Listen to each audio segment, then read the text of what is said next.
Segurança em Foco de volta. Eu falei que o intervalo era bem rapidinho, né?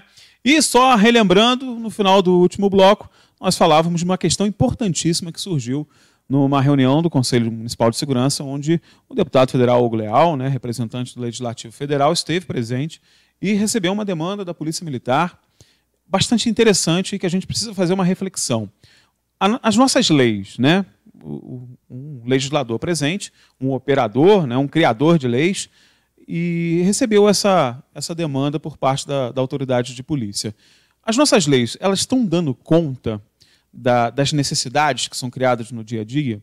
E eu quero começar, comandante, lhe fazendo a pergunta com o mesmo exemplo que nós tivemos lá ventilado na reunião, que foi a questão dos arrombamentos a veículos, né, os furtos a veículos, que estão evidentemente aí ligados à questão da falta de iluminação em muitas vias, evidentemente, a gente não pode dizer que não está, porque está, a incidência maior realmente, está ligado a um modo de atuação bastante característico, mas que infelizmente está encontrando essa barreira, né, entre aquilo que a lei prevê e efetivamente pode fazer e aquilo que a autoridade quer fazer, que é tirar esse delinquente da rua, que é proteger a sociedade daquele que está delinquindo, escolheu delinquir. A gente está com um problema sério com relação a isso, comandante? O senhor já adiantou que não está dando conta, né? Não está dando conta mesmo? A gente tem um problema muito sério, porque é um problema da legislação, né? Não é um problema de polícia, é um problema de legislação. Na verdade, quando você prende um cidadão, né, que você sabe, a Polícia Militar tem um conhecimento, nós temos aqui na cidade o conhecimento, claro, de quem são a maioria, de quem são os principais autores de furto em veículos, tá? Nós temos o conhecimento, mas você vai buscar aquele elemento, às vezes você pega até ele com a res furtiva, tá? Daquele veículo que ele arrombou, você leva à delegacia e ele assina lá o termo circunstanciado, né, que é um termo de menor potencial ofensivo, e ele vai embora. Né? Se prontifica a comparecer. Se prontifica a comparecer e ele vai continuar com aquele comportamento delituoso dele, porque ele não se sentiu ameaçado, né, no seu direito de liberdade, né, pela nossa ação, pelo nosso Código Penal, ou pelo nosso Código de Processo Penal. Mas, enfim, então nós temos uma série de dificuldades nesse sentido, porque, por exemplo, nós no ano passado, no final do ano passado, teve uma situação de uma ex-conselheira tutelar, que ela teve o carro roubado ali perto da Casa de Cultura, sim, não é isso? E nós, então, buscamos aquilo foi para o Facebook, nós buscamos aqueles elementos, prendemos os 3 elementos no dia seguinte, né? E simples, com a res furtiva, recuperamos o material dela, e simplesmente eles foram conduzidos à delegacia. E a autoridade policial, que é o delegado no caso, ele tem que liberar por força de lei. Né? É importante que se diga também que não é uma crítica também à autoridade de forma nenhuma, da nossa Polícia Judiciária. Pelo contrário, na verdade, ela fez aquilo que a lei está mandando. Exatamente. Ele não poderia prendê-los em flagrante, porque já não estavam mais em flagrante. Né? E caberia a ele apenas ouvi-los e marcar ali a próxima, encaminhá-los à justiça e fim de papo. Né? Mas isso atende a nós, sociedade. Às vezes o pessoal, mas eles estão sempre fazendo a mesma coisa aqui. Sim, estão sempre fazendo a mesma coisa. Se você olhar aqueles elementos, com certeza eles têm outras passagens pelo mesmo delito e continuam soltos. Isso não é um problema mais de polícia militar. Não que a polícia militar vá se eximir da sua responsabilidade. Tanto que continua fazendo. Né? Continuam fazendo, continuam prendendo. Né? Eu contei um caso aqui, não sei se foi aqui ou se foi em outro lugar, mas eu contei um caso, nós prendemos um cidadão, né, que estava subindo para Teresópolis, dentro de uma van, né, verdade, com 2 homicídios, condenado por 2 homicídios e condenado por 2 roubos. Ele estava em liberdade, ele não estava foragido do sistema, não, ele estava em liberdade. Só quando foi parado ali no soberbo, né, o elemento estava com 2 armas, uma automática, e um revólver e uma peruca. Ele certamente estava vindo para a cidade de Teresópolis para cometer mais um delito. Não sei qual seria o delito. Mas ele poderia cometer um roubo, poderia cometer um homicídio, e a gente ia dizer, está faltando segurança em Teresópolis. Não, não está faltando segurança em Teresópolis. O cara foi condenado a 4 crimes graves e estava em liberdade. Tá bom? Então isso é um problema, não é uma liberdade conquistada processualmente. Exatamente. Isso que é importante deixar claro. Ele não estava foragido do sistema, não. Ele estava em liberdade. Né? Outros nós pegamos aqui na cidade que respondem a inúmeros outros inquéritos, processos. Né? Então, hoje, o Código do Processo Penal e o Código Penal, eles não atendem à demanda que a sociedade exige hoje, porque esses elementos eles têm que sair da sociedade. As pessoas falam, né? Ah, mas o Brasil é o país que mais prende. É o terceiro, acho que nós somos o terceiro país que tem mais encarcerados no mundo. A população. Tá? Mas você não pode fazer essa estatística ao pé da letra. O Brasil é um país continental. Você não pode comparar o Brasil com a Argentina. De jeito nenhum. Você não pode comparar o Brasil com a Inglaterra. A Argentina cabe em um estado nosso. Entendeu? E as pessoas fazem essa comparação livre. Não, pô, você tem que fazer essa comparação proporcional. Se você fizer essa proporcionalidade, o Brasil não aparece nem entre os 20 primeiros.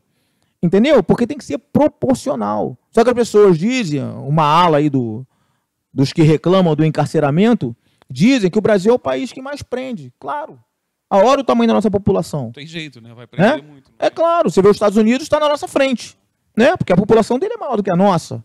Né? E o regime dele é muito mais duro do que o nosso. Né?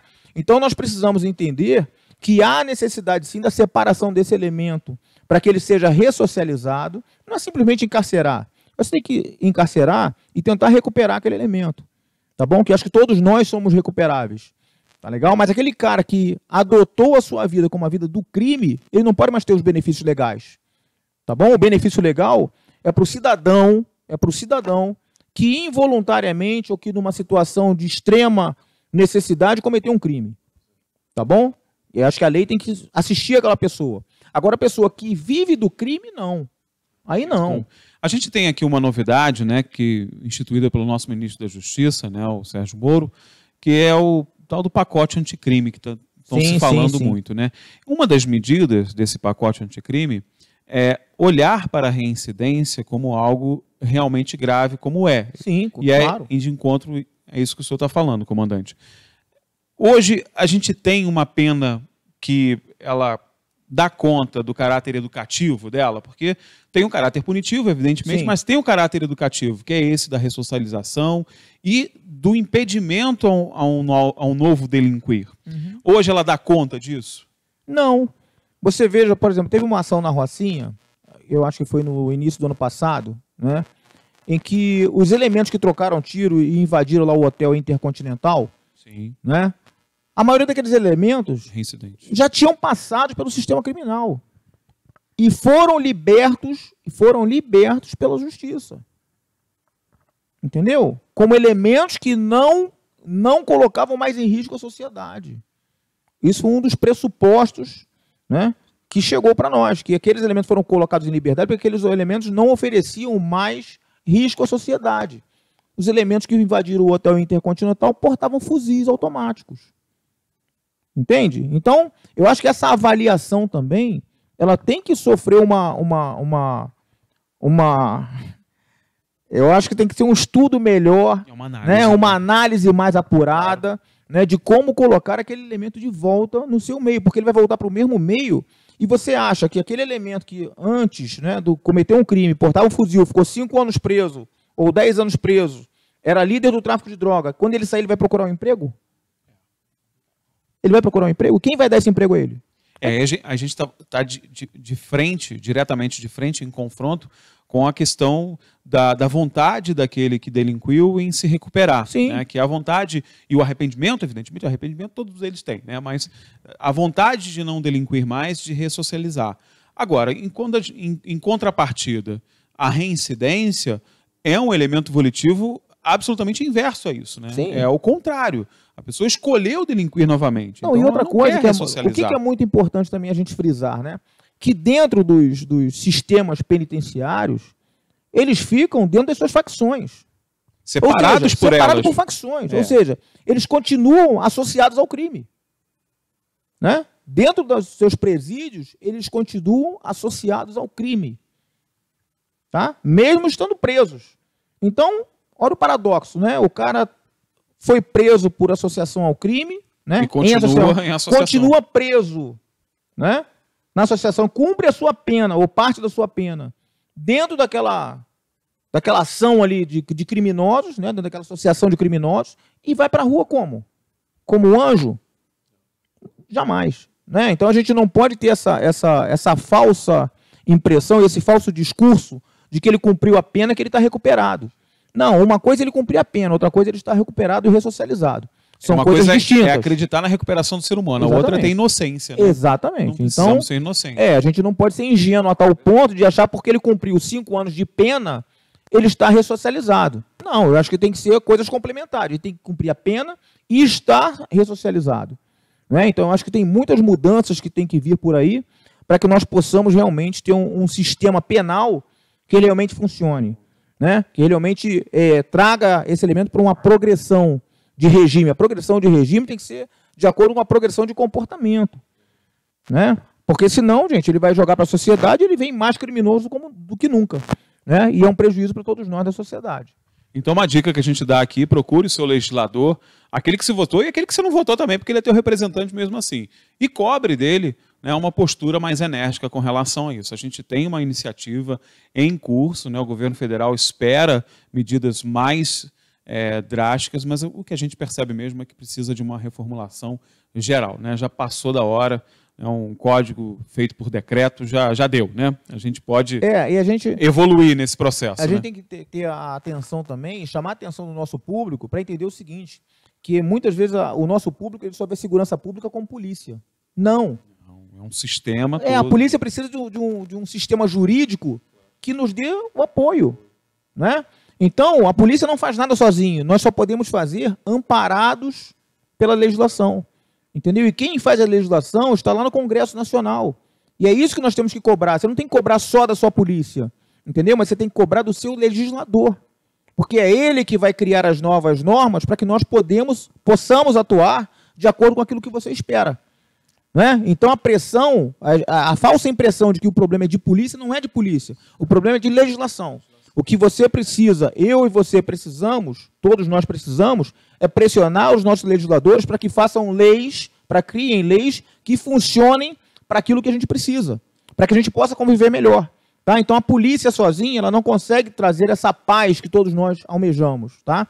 A gente precisa, sim, de uma segurança jurídica para que a gente possa fazer cada vez melhor por cada um de vocês. E não à toa, os princípios constitucionais que regem a administração pública começam pela legalidade. Né? Ela é a primeira de todas. Exatamente. Não é à toa.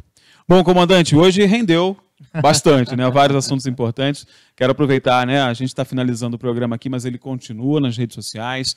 Não se esqueça de nos assistir lá no canal do YouTube. Perdeu algum bloco, não tem problema. Entra lá no canal do YouTube da Diário TV. Entra também, né, nas redes sociais do 30º Batalhão, que você não vai perder nada. Está tudo lá registradinho. E participe conosco, né? O telefone está aqui embaixo aparecendo na tela.